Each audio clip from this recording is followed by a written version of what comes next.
I want you to start off today by doing something very simple. Just close your eyes for a moment, right where you are, and picture a prison. Yeah, just let the architecture form in your mind. Exactly. What are the textures? What are the sounds? If you are like almost everyone else, your brain is likely conjuring a very specific, deeply ingrained set of You're parameters. probably imagining long, concrete Yeah. corridors. Heavy iron bars, the mechanical clanking of automated doors sliding along tracks, coils of razor wire crowning these really tall exterior walls. And just a pervasive, unmistakable atmosphere of restricted movement. Yeah, that is the universal default assumption of what incarceration looks like. But okay, let's unpack this. Because the reality of how different societies approach the concept of human confinement is, well, it's far more expansive. And in many cases, far more extreme than those standard concrete walls suggest. The image you just pictured is a localized construct. It's really just one narrow interpretation of a much broader sociological spectrum. Today, we are analyzing a really fascinating breakdown from the YouTube channel Mr. and Mrs. Gao. They cataloged 6 of the most extreme, structurally distinct prisons on Earth. And our objective for this deep dive extends well beyond just, marveling at extreme architecture. Right, we are going to examine the underlying cultural and political philosophies that engineered these facilities. Because when you strip away the perimeter fences and the guard towers, a country's prison system operates as a mirror. A mirror that reflects exactly what that society believes at its core regarding human nature. Exactly. What they believe about the utility of punishment and really the threshold for redemption. The facilities we are going to examine today span a staggering spectrum. We will look at a mega facility engineered entirely for the mass erasure of tens of thousands of gang members. We'll examine an island where convicted violent offenders manage agricultural projects and go skiing. We will look at a facility that weaponizes absolute silence. And finally, a chaotic, self-governing metropolis operating entirely within the confines of a walled compound. And because we are navigating heavy, complex societal concepts today, we are going to pace this discussion deliberately. Yeah, we are. We're looking at the absolute outer limits of human incarceration here. These systems deal with the darkest elements of human behavior and the most extreme state responses to that behavior. So we want to give you the necessary time to fully process the psychological and sociological weight of each model. We will not rush this. Get comfortable. And let's step into the first of these extremes. We are beginning with a model that can best be described as the architecture of societal erasure. We are heading to El Salvador to examine a facility known as CECOT. To comprehend the sheer scale and severity of CECOT, you first have to understand the environment of systemic collapse that necessitated its construction. Right, you cannot evaluate this mega prison in a vacuum. The historical backdrop here is the Salvadoran gang crisis, which is a phenomenon with complex roots stretching back to the power vacuums left after the Civil War in the early 1990s. Over the subsequent decades, transnational gangs did not just operate within El Salvador. No, they essentially metastasized. They wove their operational structures into the fundamental fabric of the country's daily life. The numbers from the source here are just totally staggering. By the peak of the situation around 2023, there were an estimated 120,000 active official gang members operating within El Salvador. Which represented a full 2% of the nation's total population. But when you filter that metric to isolate the primary demographic involved, adult males, the density becomes terrifying. Roughly 5% the adult male population were official members of organizations like MS-13 or the 18th Street Gang. That translates to roughly 1 in every 20 adult males being a confirmed active combatant in these syndicates. And that figure only accounts for the made members. There was an estimated secondary network of up to 400,000 unofficial associates. The lookouts, the logistics coordinator. Right, the people moving extortion money. In certain heavily controlled neighborhoods, the density of gang affiliation was inescapable. These organizations operated with a level of visibility and impunity that effectively challenged the state's monopoly on violence. They claimed vast territorial boundaries, establishing illegal administrative zones where the state had zero real jurisdiction. They implemented highly sophisticated extortion rackets, demanding rent or protection money from local businesses, transport operators, and really just everyday citizens. They functioned as a brutal shadow government. By 2015, this parallel governance pushed the nation to an absolute breaking point. El Salvador recorded a staggering 104 murders per 100,000 people. officially making it the peacetime murder capital of the world. Just for context, the global average homicide rate hovers around 5.6. The normalization of violence reached a point where the highest constitutional court was forced to legally designate these gangs as terrorist organizations. The state was fundamentally at war with an enemy that lived inside its own borders. That daily reality of extortion, territorial control, and arbitrary violence sets the stage for March 2022. Following a weekend of unprecedented gang violence that left dozens dead, President Nayib Bukele initiated a sweeping state of emergency, This decree suspended various constitutional rights regarding assembly and legal counsel. which led to the rapid, systematic arrest of over 70,000 suspected gang members in a matter of months. And when a state incarcerates 70,000 individuals almost overnight, it encounters an immediate, catastrophic logistical failure. The existing penal infrastructure was instantly overwhelmed. That administrative crisis is the genesis of CECOT, which stands for the Terrorism Confinement Center. The facility was constructed with unprecedented speed, becoming operational in 2023. The footprint of CECOT is immense. It covers 1.66 square kilometers. To visualize that, imagine the total area of Tokyo Disneyland's two main theme parks. Combine them, and then multiply that space by 1.6. That is the physical footprint, and it was engineered to hold an astonishing 40,000 inmates. The architecture of CECOT is designed around a singular, uncompromising objective: absolute, impenetrable containment, The perimeter consists of solid concrete walls reaching 9 meters high. topped with high-voltage electrified fencing. There are 19 strategically positioned watchtowers ensuring overlapping fields of vision with 0 blind spots. But the most revealing aspect of CECOT's design is its infrastructural independence. It operates on an entirely self-sufficient power grid and water supply. That infrastructural isolation is highly intentional. The Salvadoran government recognized that the gangs operating outside the walls still possessed massive resources and technical capabilities. If CECOT relied on the municipal power grid, external gang operatives could theoretically compromise local substations. Right, plunge the facility into darkness, disable the electronic surveillance systems, and launch a coordinated assault to liberate their leadership. By severing the facility from the external grid, the state eliminated the possibility of infrastructural sabotage. The exterior is a fortress, guarded by 600 heavily armed tactical personnel, with another 1,000 staff operating inside. But the sociological extreme of CECOT is found within the cell blocks. The interior conditions demonstrate a complete rejection of modern rehabilitative penal theory.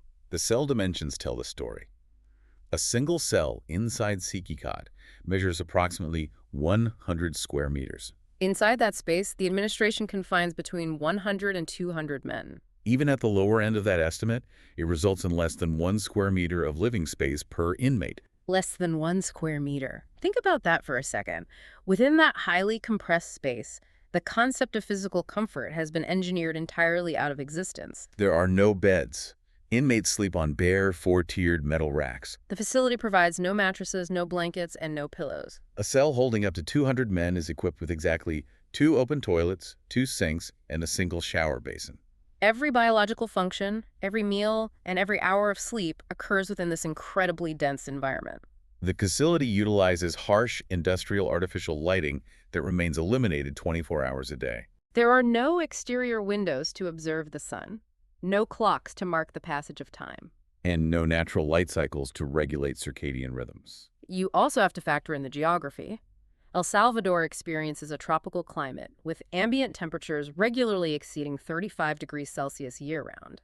Inside these densely packed, windowless concrete cells, there is no climate control. The ambient body heat of up to 200 men, combined with the lack of active air conditioning, creates an environment of relentless, suffocating heat. The source material uses a really evocative analogy here. It's like a giant steamer relentlessly cooking the inmates. The guiding philosophy of this mega prison is what makes it so distinct. CECOT is an instrument of total social erasure. What's fascinating here is that the state has formally abandoned the premise of rehabilitation. There is zero intent to rehabilitate. There are no educational initiatives, there are no vocational training centers. There are no recreational yards for athletics. An inmate's only reprieve from the cell is a 30-minute period of highly restricted movement within an interior windowless concrete corridor, after which they are returned to the cell. The severing of external ties is absolute. Inmates are completely cut off. They are denied legal representation. They are prohibited from receiving family visitations or making phone calls. The administration maintains a policy of total opacity. If an inmate perishes inside CECOT, their family is not officially notified by the state. The individual simply ceases to exist in the outside world. Furthermore, the administration frequently places members of fiercely rival gangs into the same hyper-compressed cells. It is a calculated policy that suggests the state is entirely indifferent to internal violence, provided it remains contained behind those 9-meter walls. This presents a profound societal friction. International human rights organizations observe CECOT and highlight severe violations of international protocols regarding humane treatment.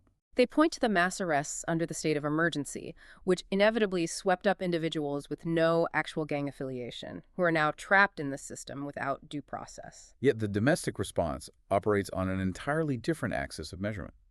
Following the mass incarcerations and the activation of CECOT, El Salvador's murder rate plummeted from 104 per 100,000 down to 2.4. It transitioned from the deadliest peacetime nation on Earth to statistically one of the safest countries in the Western Hemisphere. The electorate responded to this transformation unequivocally, re-electing the administration with an 85% approval rating. It forces you to evaluate the mechanics of the social contract. Yeah, I mean, ask yourself, if you lived under the constant, paralyzing threat of extortion and sudden violence every single day, would you support this extreme trade-off? A vast majority willingly endorse the brutal, systematic erasure of the threat in exchange for basic physical security. It is the ultimate manifestation of state power applied as a blunt instrument of containment. But if El Salvador represents the absolute maximization of state control, it is worth examining the opposite end of that spectrum. There are places where the state apparatus is practically non-existent, and justice relies entirely on social cohesion. We're going to scale down drastically now. We are leaving the hyper-militarized mega-fortress in Central America and traveling to a microscopic landmass in the English Channel called Sark Island. This is the home of the world's smallest operating prison. The juxtaposition here is striking.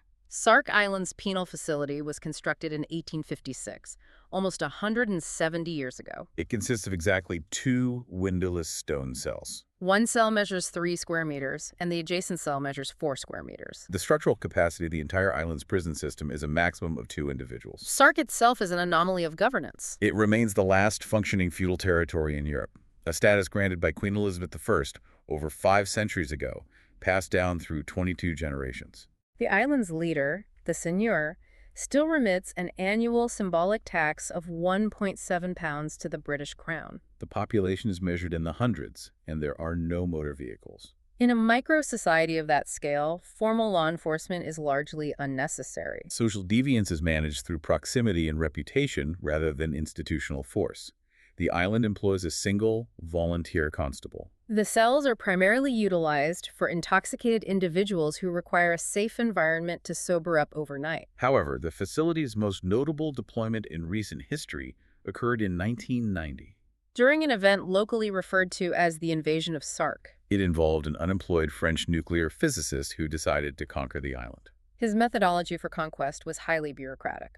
Rather than initiating a surprise assault, he distributed printed posters across the island, formally declaring his intention to assume control of the territory at exactly 2 p.m. the following afternoon. The volunteer constable observed the notices and simply adjusted his schedule. The following day, the physicist arrived early to a public bench, carrying a semi-automatic weapon, waiting for the designated hour of his coup. The constable approached, calmly complimented his gun, sat beside him, and engaged him in casual conversation.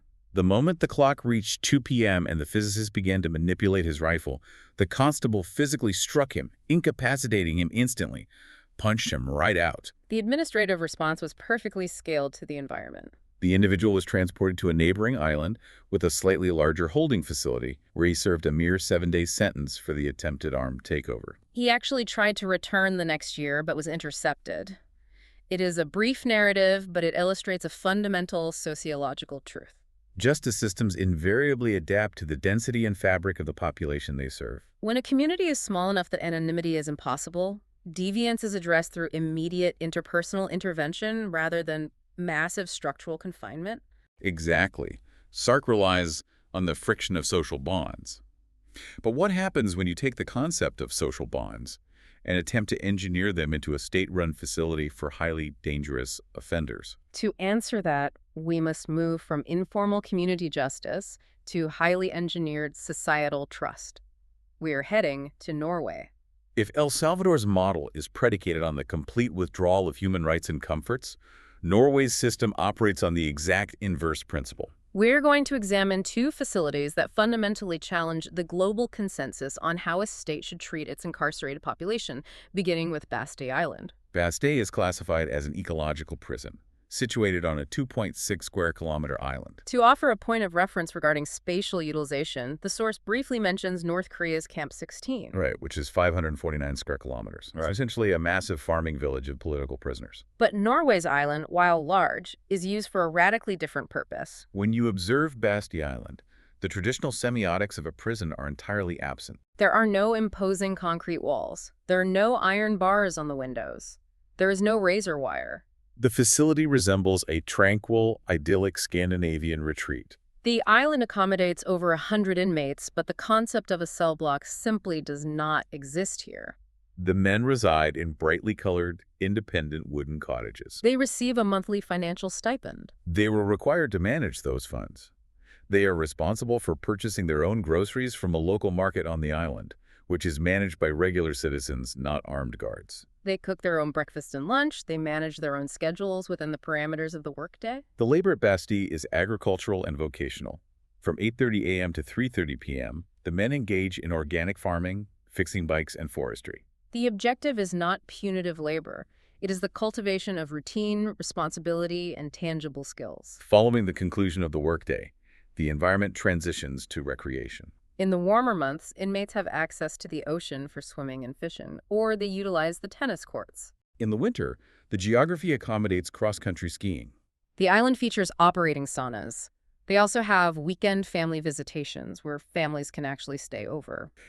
When presented with this operational model, the immediate assumption is that Bastille must be reserved exclusively for individuals convicted of nonviolent, white-collar offenses. That assumption is incorrect. You don't just get sent here. These are hardcore criminals.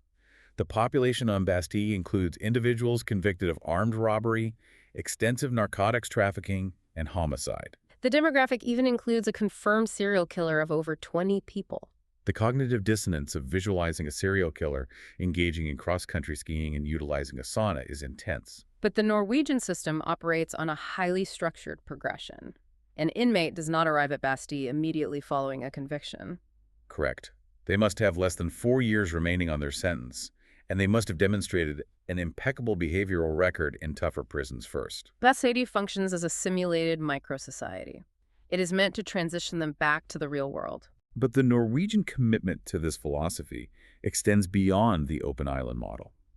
They applied these principles even to their maximum security infrastructure. Here's where it gets really interesting. We need to talk about Halden Prison. Halden represents the zenith of the Norwegian penal philosophy.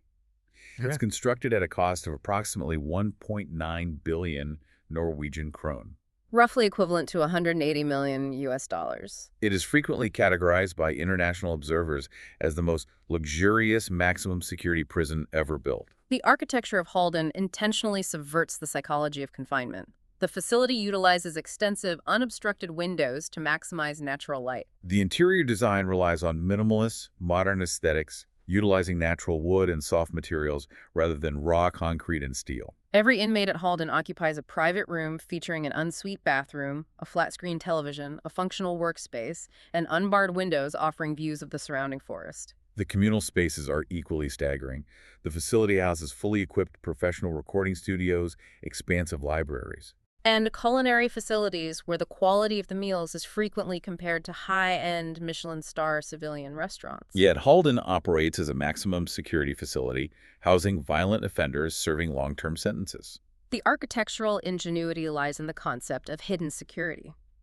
The perimeter walls and security apparatus are carefully integrated into the topography and obscured by dense forestry. The security exists, but it does not dominate the visual or psychological landscape. The operational dynamic between the staff and the inmates is equally critical. Guards at Halden do not carry weapons or batons.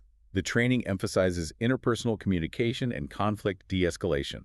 The guards act as mentors, not enforcers. This model inevitably provokes intense debate.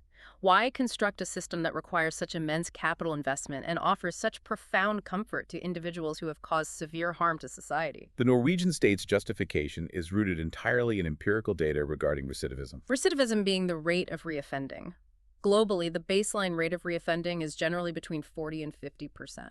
A system that simply warehouses individuals and releases them without addressing the underlying pathologies virtually guarantees future criminality. The data emerging from the Norwegian model is compelling. Inmates released from Basti Island exhibit a recidivism rate of just 16%. Those released from the maximum security Halton facility reoffend at a rate of roughly 18%. Yeah. These are among the lowest rates recorded globally. But this raises an important question. Is this fair to the victims? Human rights groups and victims' families often argue this extreme luxury is a profound insult to those harmed. Norway's philosophy is that removing a person's freedom is the punishment. The physical environment of the prison should not inflict additional suffering. The prison's job is solely to ensure that the individual is cognitively and emotionally equipped to re-enter society without generating new victims. While Norway designs its facilities to reintegrate the human mind into society, the United States has engineered a facility that systematically isolates it. We are shifting from an environment of engineered trust to an environment of engineered void. We are heading to the ADX Florence Supermax in Colorado. ADX stands for Administrative Maximum. It represents Level X, the absolute apex of the security classification within the United States federal prison system. Constructed in 1994 and integrated into the isolated terrain of the Rocky Mountains, the facility is frequently designated as the Alcatraz of the Rockies. It was purpose-built to contain individuals the state categorizes as the worst of the worst, beyond rehabilitation and too dangerous for general population management. The demographic house at ADX includes high-profile international terrorists, domestic extremists, and the highest echelon of organized crime syndicates. It is the facility chosen for cartel leaders like El Chapo, who was transferred there in 2015 following multiple highly sophisticated escapes from Mexican prisons. The containment record of ADX is absolute. Since its inception, nobody has ever escaped. The mechanism of containment at ADX is not merely physical. It is profoundly psychological. The facility has perfected the dark science of sensory deprivation and total isolation. An inmate at ADX exists within a heavily reinforced, solitary concrete cell for 22 to 23 hours every single day. The physical environment presents a fascinating contrast to the Salvadoran model we discussed. Where CECOT utilizes hypercompression and environmental exposure as a form of suffering, ADX is clinically sterile. The climate control is absolute. Great air conditioning, standard federal health care. The physical safety of the inmate is practically guaranteed. The isolation ensures they will never face physical violence from another inmate. But the psychological landscape is terrifying. The architecture is weaponized to eliminate external stimuli. The cells lack standard windows. There are no windows. The source notes this is deliberately designed to prevent the illusion of hope. That concept, preventing the illusion of hope, is a massive psychological threshold. The underlying theory is that if an individual in perpetual confinement can observe a road, a tree, or the movement of free people, their brain will constantly process that stimuli and generate a longing for the outside world. By restricting the visual input to concrete and empty sky, if you can't see the outside world, you stop longing for it. The horizon is erased. The auditory environment is equally suppressed. The cells are constructed with extensive soundproofing materials. The architecture prevents any acoustic communication between adjacent units. The perfect soundproofing means absolute sensory deprivation. The facility utilizes highly advanced technological suppression to enforce this isolation. The corridors and perimeters are monitored by laser tripwires and pressure-sensitive flooring. There are fully automated, non-lethal defense systems integrated into the architecture that will shoot to injure the moment someone steps out of line. The human neurological system is not designed to operate in a void. When that input is systematically severed, the psychological decay is catastrophic. Prolonged solitary confinement of this magnitude triggers profound neurological distress. Inmates lose their minds. The source notes massive psychological distress, hallucinations, and severe memory loss. They lose the ability to recall specific details of their past, the faces of their families. Inmates slowly forget who they are, turning into the living dead. It is an institution designed not for rehabilitation nor brutal physical punishment, but for absolute, permanent isolation. If ADX Florence represents the absolute suppression of the human element, what happens when a prison abandons structure entirely? What occurs when the state locks the perimeter but allows human nature to run completely unchecked inside the walls? We are taking you to the final extreme. We are traveling to Bolivia to examine San Pedro and La Paz. San Pedro is a facility defined by the complete collapse of institutional authority and the spontaneous emergence of a hyper-capitalist micro-society. The infrastructural baseline is one of severe overcapacity, built for 600, housing over 3,000. But the overcrowding is not the defining characteristic of San Pedro. The defining characteristic is the absolute absence of internal governance. The state's presence is restricted entirely to the exterior perimeter. Guards only exist at the front gate. Once an individual crosses the threshold into the internal courtyards of San Pedro, there are no guards. It is entirely self-governed by the inmates. It functions as an autonomous, walled city. And in the absence of state-provided resources, the population has constructed a complex, unregulated free market economy. When you enter, you aren't assigned a cell. You have to buy or rent one. This dynamic immediately generates a severe socioeconomic class divide. The internal geography of San Pedro is divided into distinct neighborhoods, heavily stratified by wealth. There are rich neighborhoods and poor neighborhoods. Rich inmates have air conditioning, private bathrooms, and televisions. Conversely, if an individual arrives without capital, they are relegated to the impoverished zones. Poor inmates sleep on the concrete floors. To survive in this ecosystem, inmates must generate capital. They start businesses. The interior of San Pedro resembles a chaotic urban marketplace. There are independent barbershops, food stalls, full-service restaurants, and laundry services. And the sociology of San Pedro extends to the family unit. Because it operates as an autonomous city, families and children are allowed to move in and live with the inmates. For a bribe at the gate, an inmate's spouse and children can physically relocate into the prison. I mean, I have to share the wildest detail from the source here. In the 2000s, this prison was a literal tourist destination. International backpackers traveling through South America would arrive at the gates of San Pedro, pay bribes to the exterior guards, and be escorted inside by inmates for guided tours. An Australian writer actually bribed his way in, lived with a drug trafficker for 3 months, and wrote the famous book Marching Powder, which sold over 60 editions. The international visibility generated by the book ultimately pressured the Bolivian government to formally shut down the tourism operations in 2009. When you observe the mechanics of San Pedro, a glaring logistical question emerges. If there are no guards inside and you're in the city center, why not just leave? Why doesn't the population simply overwhelm the gates and initiate a mass escape?